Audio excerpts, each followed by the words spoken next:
Alô, alô, minha gente querida, gente boa de Deus e do meu coração. Nós estamos continuando a nossa sequência de Mateus e quando nós terminarmos esse capítulo 20, eu vou fazer algum parêntese e vou incluir algumas narrativas do Evangelho de Lucas que, a meu ver, me parecem ser imprescindíveis e que explicam ilustrativamente esse princípio de que os primeiros serão os últimos serão os primeiros, muitos serão chamados, poucos os escolhidos, ou o que Jesus diz aqui no final, já do texto do capítulo 20, quando mais uma vez ele afirma essa inversão de polos e significados, quando diz: não é assim entre vós, pelo contrário, quem quiser tornar-se grande entre vós, será esse o que vos sirva, e quem quiser ser o primeiro entre vós, será o vosso servo, tal como o Filho do Homem, que não veio para ser servido, mas para servir e dar. Servir e dar. Servir e dar a sua vida em resgate de muitos. E aí, quando chegarmos aqui nesse momento, eu vou fazer um parêntese, a gente vai para Lucas 15 e nós vamos ver uma determinada sequência imprescindível. E foram parábolas que Jesus fez para ilustrar o que esse princípio aqui causava na mente, no coração dos religiosos e até dos discípulos dele, que muitas vezes não compreendiam. Mas hoje nós estamos na sequência, onde no verso 16 esse princípio é colocado e já foi explicado nessa parábola da vinha, na qual nós ficamos 4 programas tratando do assunto, e na quinta-feira passada isso aconteceu sem nenhuma preocupação minha com a exposição do texto, sobre o qual a gente já tinha falado diversas vezes, mas apenas sobre o princípio com o qual Jesus conclui aqui. E está tudo gravado aí na nossa plataforma no YouTube. Sim, assim os últimos serão os primeiros, e os primeiros serão últimos, porque muitos são chamados, mas poucos de fato se dispõem e vêm. E esses que vêm são os escolhidos. Muita gente é chamada e não vai. Só é chamada, mas não responde. Ouve, mas não diz presente. É convocado, mas silencia ou arranja desculpas ou pretextos, conforme a gente vê em algumas parábolas de Jesus, especialmente no Evangelho de Lucas, nós vamos ver. Pois bem, os escolhidos não são os prediletinhos de Deus, não são aqueles que, contra todo e qualquer significado de independência cognitiva, de livre-arbítrio, de escolha, de quebrantamento, de arrependimento, decidem ir. São justamente esses, os que escolhem ir. Todos receberam o mesmo chamado, mas só alguns se dispuseram a vir. Por isso, os primeiros frequentemente são os últimos, foram chamados lá no início, mas o coração vai adiando, postergando, não entende nada, discute com Deus, como a gente viu na parábola, e outras coisas mais.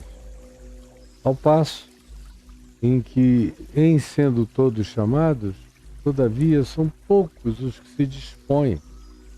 E olha aqui, na sequência histórica da narrativa dos evangelhos, os milhares que foram chamados, e tinham a chance de se colocarem a caminho, seguindo a Jesus todos os dias. E que não foram.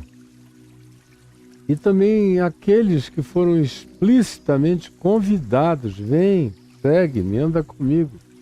Mas que arranjaram desculpas e pretextos. Como a gente vê, já viu aqui em Mateus e vai ver também no Evangelho de Lucas. Arranjam desculpas para não ir. E aí, conclusão, não vem.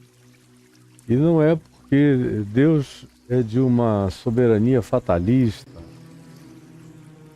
não é nenhum predestinismo absolutamente tomado por caprichos divinos, perversos, de apartheid, de escolhas primordiais. Meu queridinho, você vem, os demais eu criei só para danar, só para ferrar. Não, isso aí é coisa de religioso doido, especialmente aqueles que adotam essas doutrinas da eleição e da predestinação como fatalismo divino, o que o meu coração nunca, um único dia da minha vida conseguiu tragar, nem digerir, nem processar.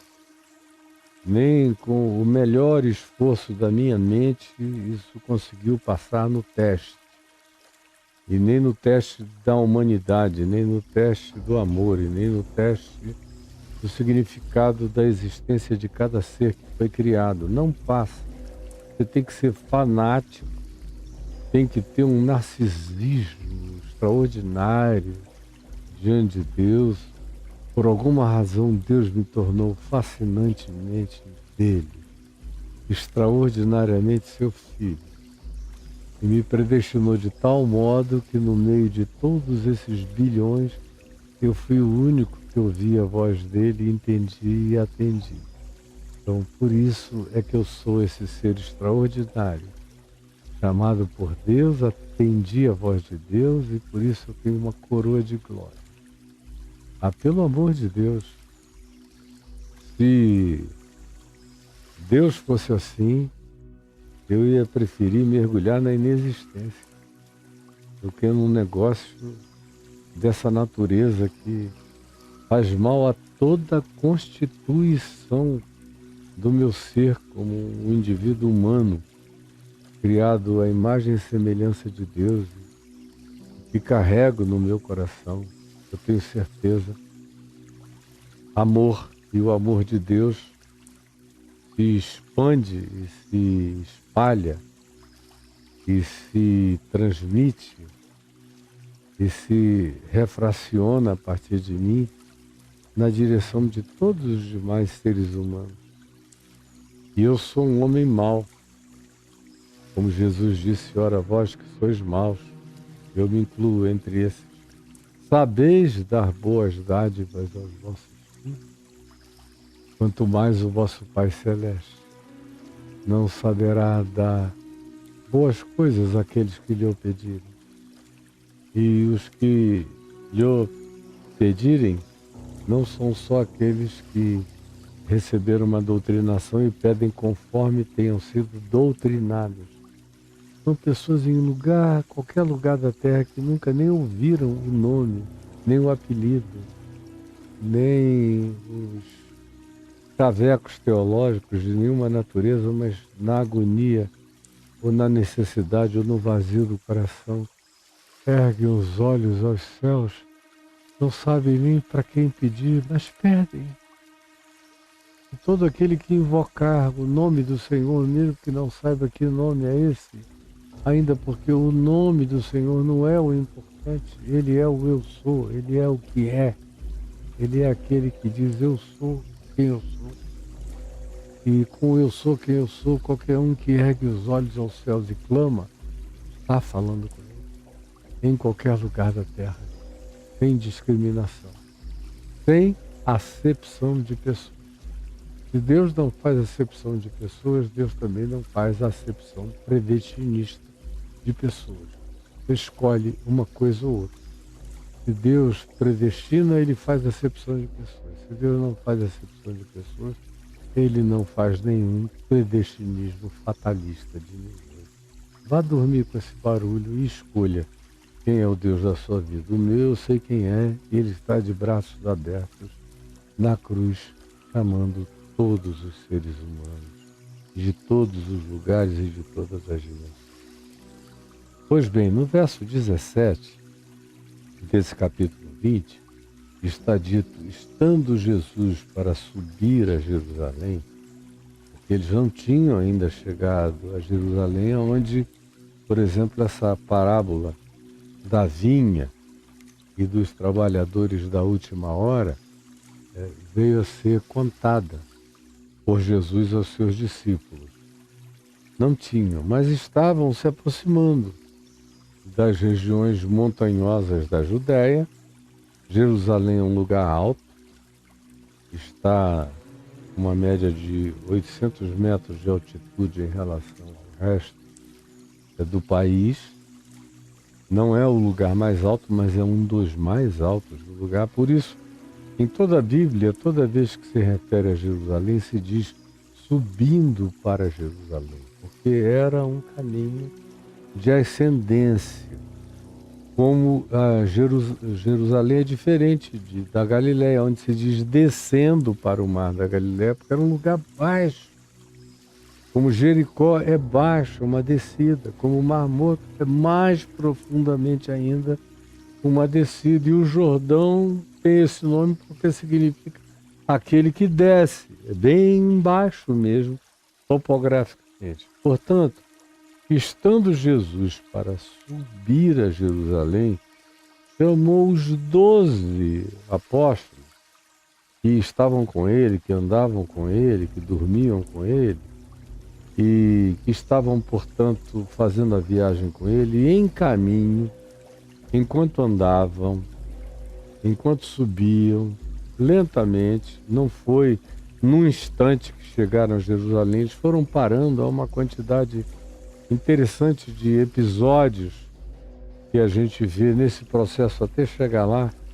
Você encontra no Evangelho de Marcos e no Evangelho de Lucas vários episódios nesse processo, entre esse momento aqui e a chegada a Jerusalém.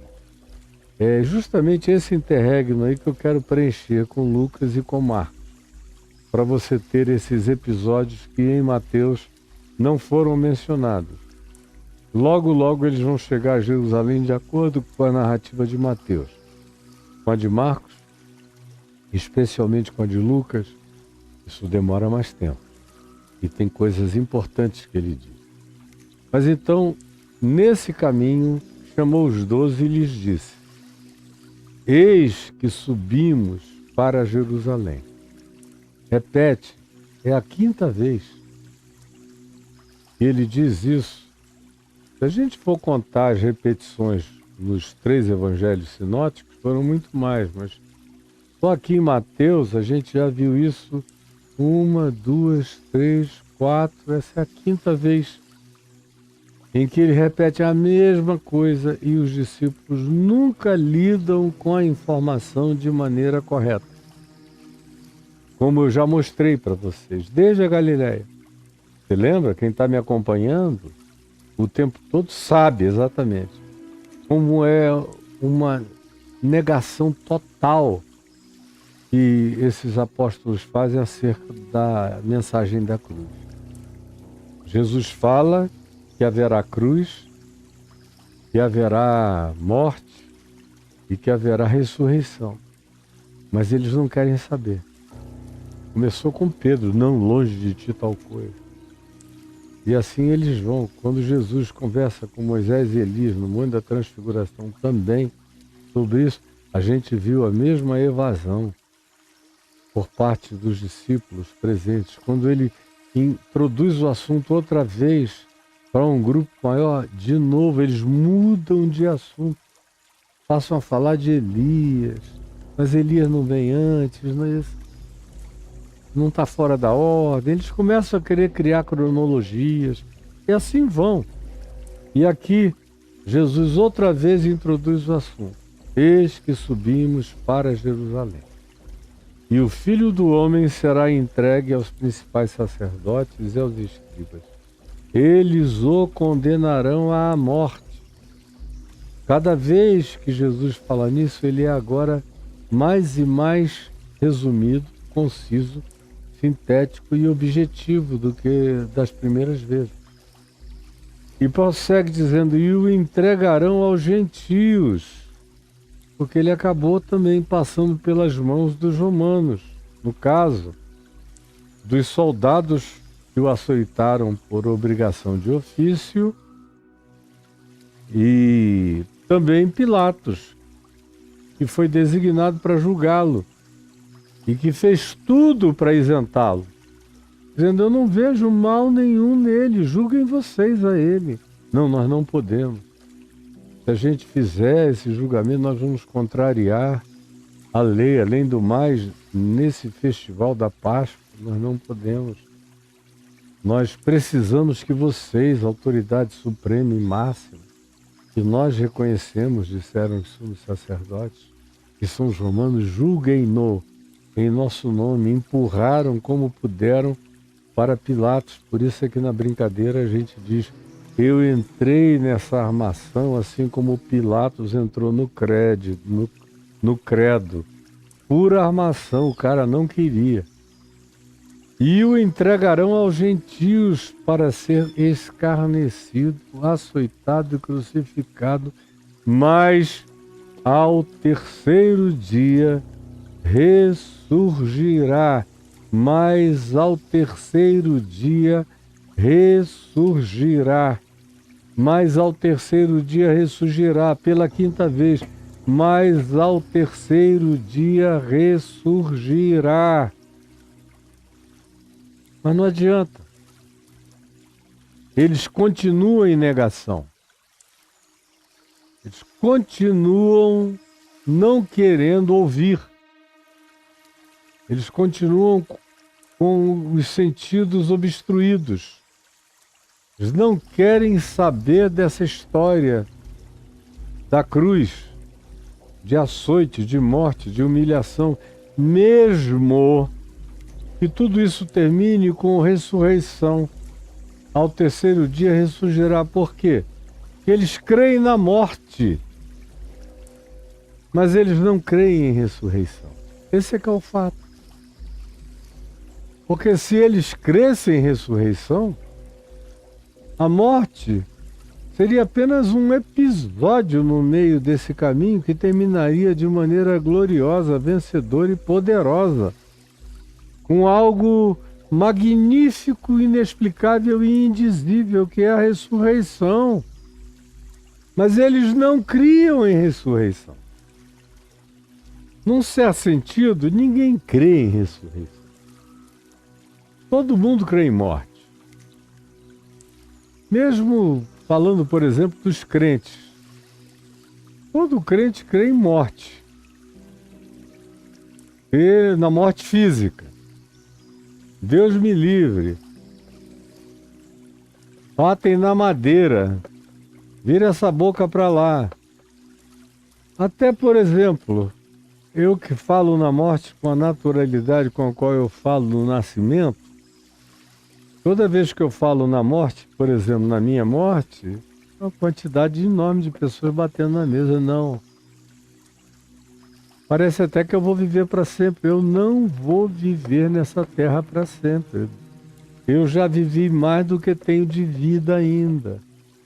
Tudo que eu tiver de vida para frente é bônus, é lucro.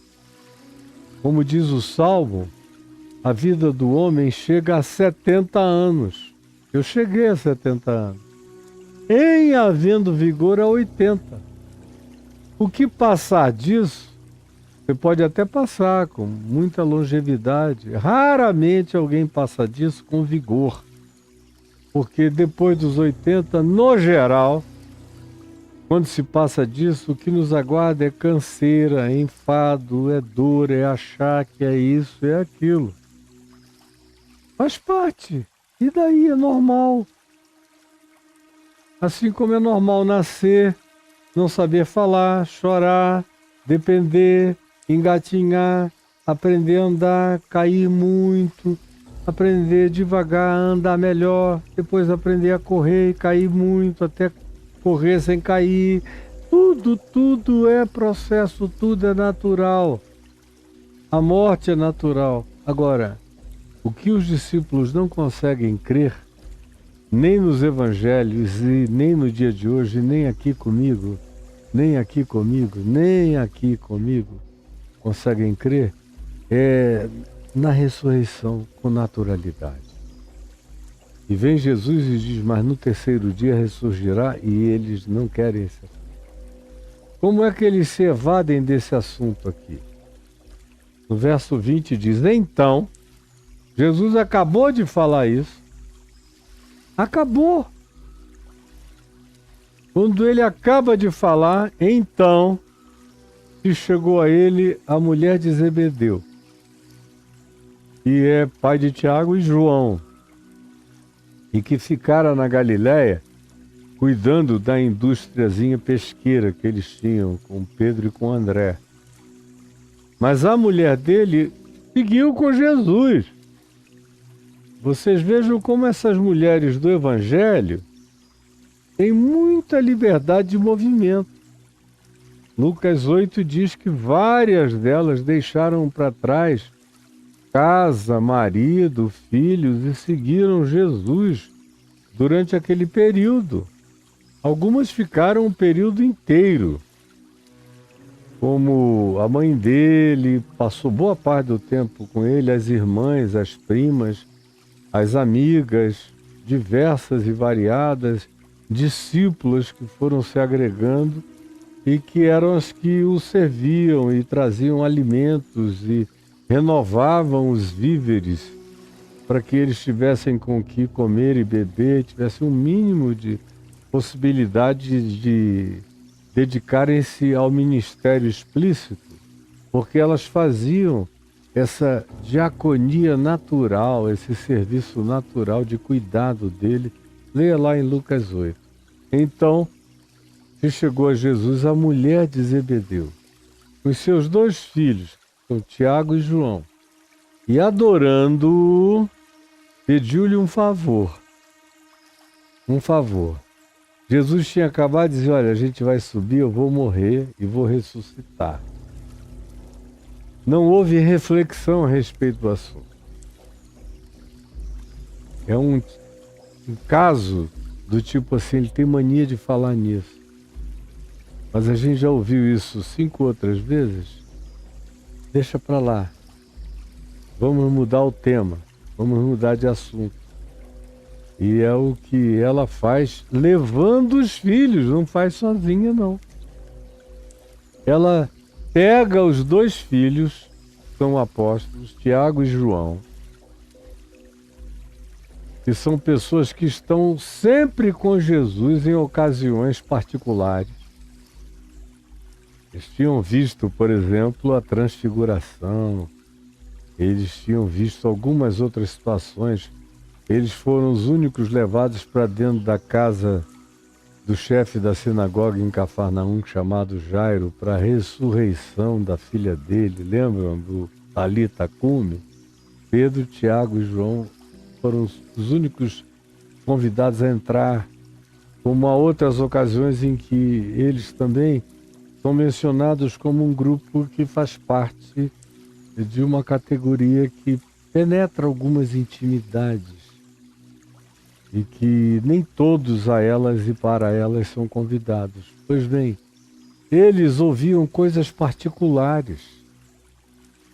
Eles tinham ouvido aquele diálogo inusitadíssimo de Jesus. Imagine Jesus dialogando com Moisés e com Elias no Monte Hermon, na Transfiguração, falando a respeito desse tema que eles fugiam, da cruz. Falando da cruz. Você lê isso no Evangelho de Lucas, no texto alusivo à Transfiguração, diz: e eles conversavam acerca da partida que Jesus estava para cumprir em Jerusalém. Ou seja, falavam da morte de Jesus, da cruz de Jesus, dos fenômenos que envolveriam isso, a crucificação e posteriormente a ressurreição e a glorificação de Cristo. Os quatro, Pedro, Tiago e João, ouviram, viram, mas tinha um bloqueio. A gente só entende o que a gente quer, só ouve o que a gente deseja, só internaliza o que a gente permite, só acolhe o que a gente concede, só pratica o que a gente pré-seleciona. É impressionante a natureza humana e como o Evangelho vai ilustrando essa dificuldade que os seres humanos, todos nós temos, de sermos isentos, de sermos epistemologicamente, cognitivamente, gente aberta mesmo para o todo da fala de Deus, ou o todo da fala humana, ou o todo da realidade. A gente sempre filtra, a gente sempre peneira, a gente sempre seleciona, a gente sempre separa o joio do trigo. A gente escolhe o que a gente quer que seja o nosso joio e a gente bota para o lado o que a gente acha que é uma fala que não nos interessa, que não nos agrada. E aqui de novo, Jesus acaba de falar isso, e como eles já tinham se insurgido contra, no caso de Pedro, isso não te acontecerá. Aqui em Mateus 16, vocês viram o que aconteceu. Foi que Jesus respondeu. E nas outras ocasiões, todas as vezes que Jesus menciona como eles são evasivos, e fogem, e puxam, e mudam de assunto, e trazem uma outra questão, e metem algo para tentar atrasar a discussão. E aqui, quando Jesus outra vez fala a mesma coisa, e chega a ele imediatamente a mulher de Zebedeu, com seus filhos, Tiago e João, e adorando, eles vêm e se ajoelham e o adoram. O que era uma coisa bárbara, chocante, na perspectiva do judaísmo, ou do olhar religioso judaico, ou mesmo do olhar humano, pagão, na Palestina, ou no território de Israel, ou entre os filhos de Israel, ou entre os chamados gentios, que eram os não israelitas, era algo chocante. Chegar uma mulher com 2 filhos adultos e se ajoelharem diante de um homem de 33 anos e o adorarem. E é o que eles fazem. E Jesus não diz nada contra, porque ele sabe quem ele é. Ele lida com isso com naturalidade. Vocês nunca vão ver Jesus levantando alguém dizendo, não, adora a Deus, a mim não. Eu sou apenas um profeta, um enviado. Ele é aquele que diz, eu e o Pai somos um. A megalomania de Jesus é essa. Ele carrega essa megalomania que só é aceitável em Deus.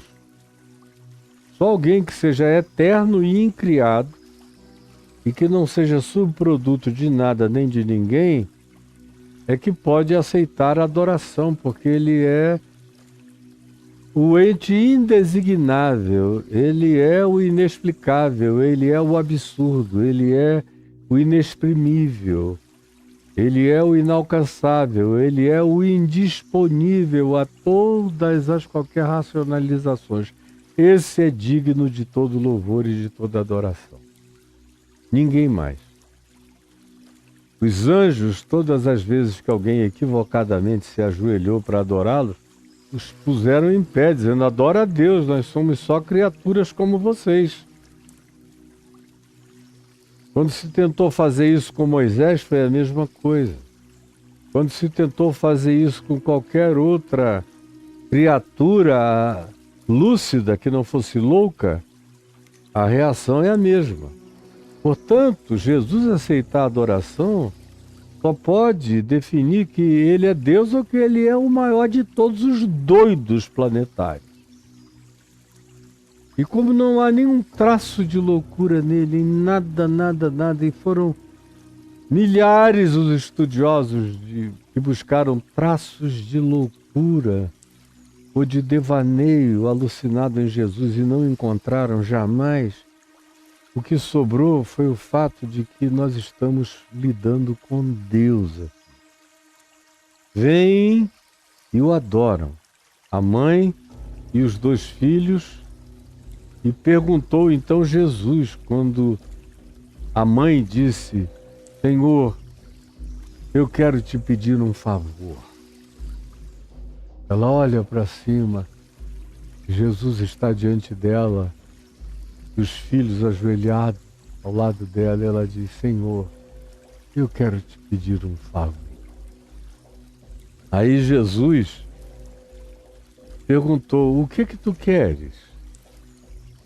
E ela respondeu: manda, é uma ordem. Tu tens esse poder, manda que no teu reino, quando tu te assentares no trono, Jesus está falando de cruz e ressurreição. Ele não falou em trono. Ele só vai falar em trono depois de introduzir um interregno de muito tempo. Aqui em Mateus a gente vai encontrar parábolas mais adiante que justamente tratam esse interregno entre a cruz e a ressurreição e a volta de Jesus como algo longo. Vocês vão ver quando a gente chegar no capítulo 24, no capítulo 25. Longo é o interregno, não é imediato. E a gente sabe que eles estão, todos eles, pensando no trono como algo imediato. A cruz, eles vão passar, ele tem essa mania de falar da cruz e da ressurreição, mas ele não vai poder ficar sem ser vitoriosamente manifesto, sem, no final de tudo, nos surpreender, se assentando no trono da sua glória, já agora aqui, seja lá o que venha antes, é só porque ele tem essa vontade de falar, mas a gente está centrado no trono. A gente crê e quer esta glória. E além disso, essa mãe pede um favor em relação ao trono. Pede que, quando esse dia do trono chegar aqui para ela, já que ele fala em morte e ressurreição, a gente passa batido por cima e chega logo no trono. O dia do trono, eu quero te pedir um favor. E Joãozinho, querido, que tu amas tanto, tem um temperamento meio difícil, o irmão dele também, por isso tu os apelidastes de Boanerges, filhos do trovão, porque eles trovejam muito. Ao mesmo tempo, João, que também é um ente trovejante, é paradoxalmente um ser muito carinhoso, meigo, tem uma capacidade de ternura, de afetividade e de capacidade de toque. Ele é quem bota a cabeça no peito de Jesus e reclina, faz carinho, tem aquela meiguice. Era muito certamente o mais jovem de todos esses aqui presentes no grupo. E ela diz: manda que no teu reino, nesse manifestar da tua soberania que vai esmagar todos os maldosos e perversos, especialmente os romanos, qualquer adversário humano ou espiritual de qualquer natureza, manda que na chegada desse teu reino de glória, estes meus 2 filhos, nos meus, ela se coloca no privilégio. Estes meus 2 filhos, eu não sou eles, mas eu sou quem os pariu, sou a mãe deles. Então é uma glória que também me serve. estes meus 2 filhos se assentem, um à tua direita e o outro à tua esquerda. Com relação a quem fica à direita e à esquerda, tu podes escolher. Desde que eles fiquem assentados, isso tudo é dito enquanto ela está ali, num estado de adoração, falando com Jesus e dizendo: eu queria um à direita e o outro à esquerda. Agora imagine, coloque-se no lugar de uma pessoa que faz esse tipo de oração a Deus. Você sabe muito bem quantas vezes você já se ajoelhou para pedir estupidez a Deus. Quantas vezes você já se ajoelhou para pedir estupidez a Deus? Provavelmente você tenha se ajoelhado até o dia de hoje na sua vida para pedir mais estupidez a Deus do que para trazer qualquer que seja a oração, a prece ou pedido de favor sensato e lúcido. Aqui ela. Manda que um se assente à direita e outro à esquerda. Mas Jesus lhe respondeu: não sabeis o que pedis. E acho interessante que a resposta de Jesus é plural, é um imperativo no plural, porque ele não fala só com ela, que foi a vocalizadora do pedido. Ele sabe que ela foi a representante vocal, porque era desejo dela pedir o que pediu, mas havia a anuência absoluta dos outros, dos 2 filhos. Anuíram, foram juntos, se ajoelharam juntos. Esse é um diálogo de joelhos. É uma cena patética para você olhar de longe. Aquela mãe, os 2 filhos, os outros apóstolos em volta, mulheres, discípulas e amigas em volta, pessoas do povo sempre estavam nas beiradas de todo o processo, no mínimo, mesmo quando não havia multidão, havia muita gente observando. Aí vem essa cena, esse presépio, e vira uma presepada. Se ajoelham, e esse diálogo inteiro é de joelhos, é aqui do chão para cima. E os outros em pé olhando. Meu Deus! Que oração mais estranha, que cara de pau! Mas Jesus respondeu: não sabeis o que pedis. Incluiu os 3 no pedido. Porque eles estavam dentro. A mãe era apenas a vocalizadora.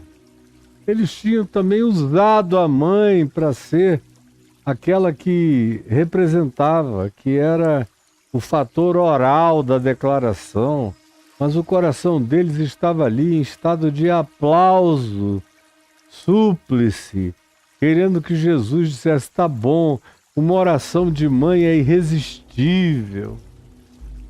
Você que é uma mãe que cuidou tão bem dos filhos e que me acompanha agora, veio da Galileia até aqui, nessa penúltima hora, nessa 1ª hora, você chegou aqui para fazer esse pedido, eu vou concedê-lo a você. Era essa a expectativa de Tiago e João. E foi essa ousadia da mãe. E a resposta de Jesus é para os 3. E para tantos mais quantos queiram ouvir então e hoje e em qualquer tempo. E é plural a resposta dele. Não sabeis o que pedis. Pelo amor de Deus, não me façam essas orações. Não me peçam lugares, tronos, posições, assentos, importâncias, visibilizações, prosperidades e projeções. Não me peçam percepções grandiosas que vocês venham a trazer sobre os demais. Não peçam grandeza a mim, não peçam prioridade, não peçam preeminência, não peçam expressão de excelência, não peçam para serem eminências, não peçam para serem aqueles que te representam, não peçam para ganharem extrema visibilidade diante de todos em comparação com qualquer outro e qualquer um na face da terra. Porque o que ela pede e eles anuem ao pedido é para que eles sejam o segundo e o terceiro na visibilidade terráquea no reino de Deus. É um surto megalômano, narcisista, de quem não se enxerga, de quem não ouve o que Jesus diz: os primeiros serão os últimos serão os primeiros. Muitos são chamados, poucos os escolhidos. Jesus já vem repetindo essas coisas, mas entra por aqui, sai por aqui. E como eles tinham sido chamados de uma multidão para fazerem parte de um grupo de 12, eles ficam achando que isso dá a eles uma prerrogativa absolutamente superior.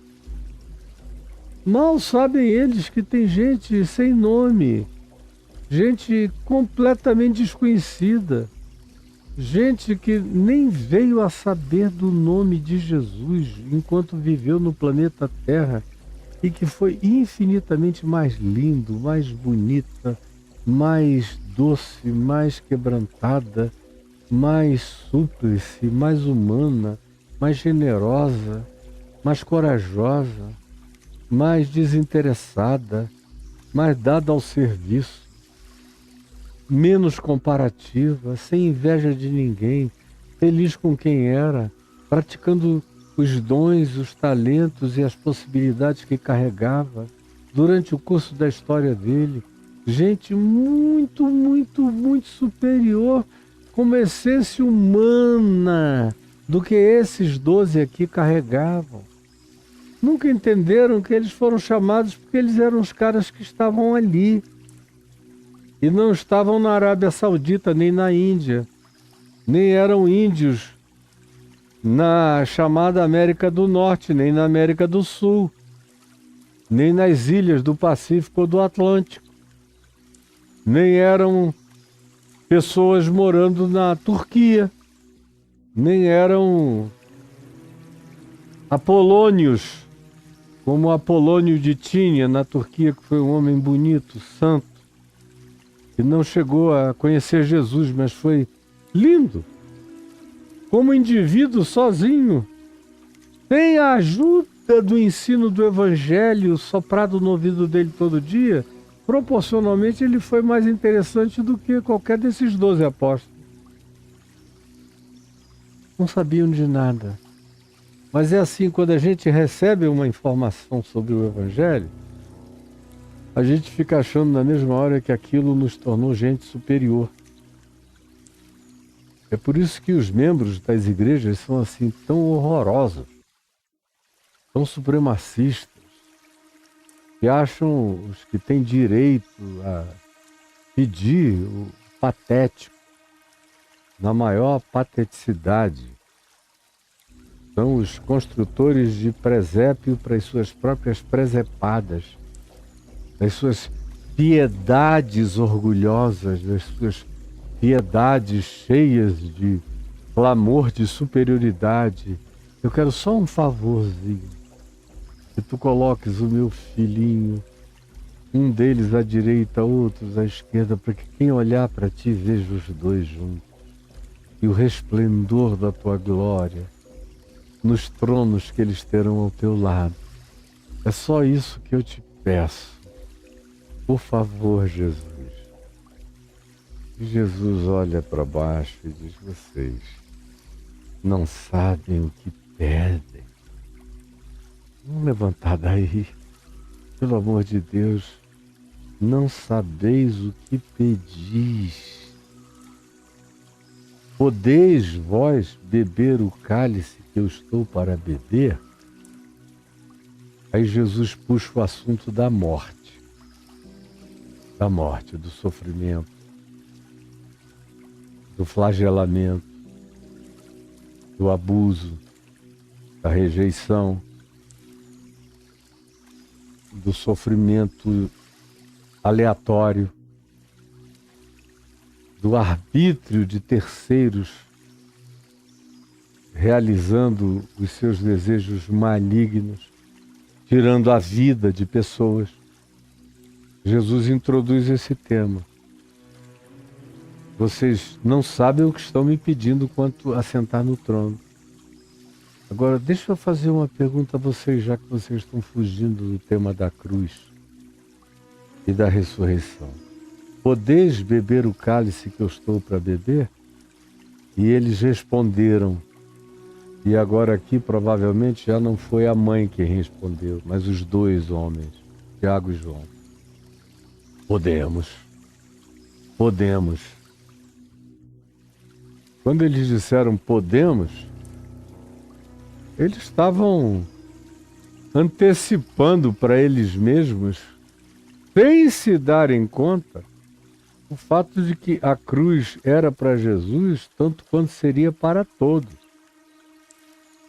Até para aquele que foi o único que não veio a morrer morte violenta, que foi João, filho dela aqui e eventualmente o mais novo dos apóstolos. Morreu exilado de velho, morreu de tédio, morreu de depressão solitária, morreu na ausência de vozes, morreu sem apupos, morreu sem aplausos, morreu sem aconchego, morreu sem cuidados, morreu na solidão, morreu olhando para um teto vazio numa gruta sem ninguém, na ilha de Pátimos. E foi João. Se o filho dela é o João do Apocalipse, foi assim que ele morreu. Agora, Tiago, é só ler Lucas 12 e você fica sabendo como esse Tiago aqui morreu. Leia lá em Lucas 12. Ele morreu decapitado. A cabeça rolou para lá, o corpo caiu para cá. Esse foi o trono humano de Tiago, foi botar a cabeça no cadafalso ali, no lugar da decapitação, a cabeça caindo lá embaixo, o corpo aberto aqui em cima, largado aqui em cima e o coração ainda pulsando, esguichando sangue para todos os lados. Podeis vós beber o cálice que eu estou para beber? Responderam-lhe, podemos. Então lhes disse Jesus, bebereis o meu cálice. Eu vou deixar vocês beberem o meu cálice, com certeza. Vão beber e se preparem. Mas à minha esquerda e à minha direita, mas o assentar-se à minha direita e à minha esquerda, não me compete, com certeza. Não me compete. Eu não designo ninguém para lado nenhum, para preeminência nenhuma. Isso não está no meu arbítrio. Isso é que é lindo. Pois ele, sendo Deus, como Paulo diz escrevendo aos Filipenses, não tomou, não julgou como usurpação o ser igual a Deus, antes a si mesmo se humilhou e assumindo a forma de servo e reconhecido em figura humana, foi obediente até a morte, morte de cruz, pelo que Deus o exaltou e lhe deu um nome que está acima de todo nome, para que ao nome de Jesus se dobre todo o joelho nos céus, na terra e debaixo da terra, e para que ao nome de Jesus toda língua tremule e todo ente dê glória a Ele. Agora, Ele próprio não se autodesigna para nada e nem concede glórias a ninguém. Ele transfere tudo isso para o Pai. Ele é o caminho, a verdade e a vida. Ninguém vem ao Pai senão por Ele, mas é o Pai. Ele diz: eu e o Pai somos um, mas é o Pai quem concede. E Ele, subsistindo em forma de Deus, não julga como usurpação decidir aquilo que é decisão soberana do absurdo, indisponível aos sentidos humanos. E Ele faz isso com uma doçura quebrantada, num esvaziar-se de si mesmo, maravilhosamente lindo, tão diferente desses discípulos que só se enchem de si mesmo. A gente tem aqui um choque entre os que chegam cheios de si e aquele que se esvazia de si. Essa é a grande diferença. Se você pudesse transformar isso em recipientes na sua visibilidade, você veria a mulher de Zebedeu e Tiago e João chegando com aqueles cântaros e ânforas enormes, cheias, transbordantes, transparentes, gritantemente exaltadas de si próprias. E Ele, que é maior do que tudo e todos, esvaziando-se, esvaziando-se, esvaziando-se, esvaziando-se, esvaziando. Esvazia-se tanto que Ele olha para frente, olha e vê a cruz, vê a ressurreição, diz: essa é agora a missão. Ele nem fala do reino por vir, nem do trono, nem da glória, não. É uma coisa de cada vez, e o que está diante de mim é humilhação, sofrimento, morte, cruz, dor. Depois ressurgirei de entre os mortos. Mas basta ter isso como consciência e referência da vida. Aí lá vem eles, pulam por sobre a cruz e a ressurreição e querem já fazer a colocação de 3 tronos, e ela já quer entronizar neles os seus filhinhos Tiago e João. Vocês não sabem o que vocês estão pedindo. Vocês podem beber o cálice que eu estou para beber? Aí os dois disseram: podemos. Sem ter ideia. Eu fico imaginando a quantidade de vezes em que Tiago, sendo levado para ser decapitado, não pensou justamente nesse episódio aqui. Podemos ser batizados com o teu batismo de morte. Não era nem de cruz, porque a decapitação é suave, é rápida. É um martírio generoso. Acaba logo. Consciência se esvai logo. Não há dor. Cruz não é longa, é terrível, é ignominiosa. Mas eu imagino Tiago andando para aquele lugar onde ele seria decapitado para atender aos desejos e à propaganda política do rei Herodes, que estava fazendo política com a morte dos apóstolos.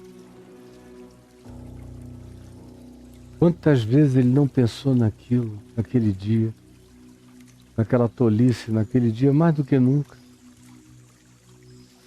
Jesus diz: não cabe a mim, bebereis o cálice, mas assentar-se à minha direita e à minha esquerda não me compete concedê-lo. É, porém, para aqueles a quem está preparado por meu Pai. Isso já está feito. Não será resultado de um improviso de última hora. Já está feito. Já foi designado por meu Pai. E, eventualmente, vocês não têm nada a ver com isso. Na realidade, não deveriam nem pensar nesse tema. Eu só chamei vocês para me seguirem, eu não falei nada além de me sigam.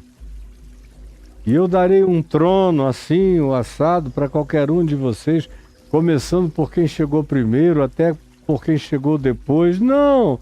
Eles tinham, se quisessem, tinham acabado de aprender a lógica do reino de Deus nessa parábola da vinha que antecedeu a tudo que eu estou falando hoje aqui, mas eles nem isso aprenderam.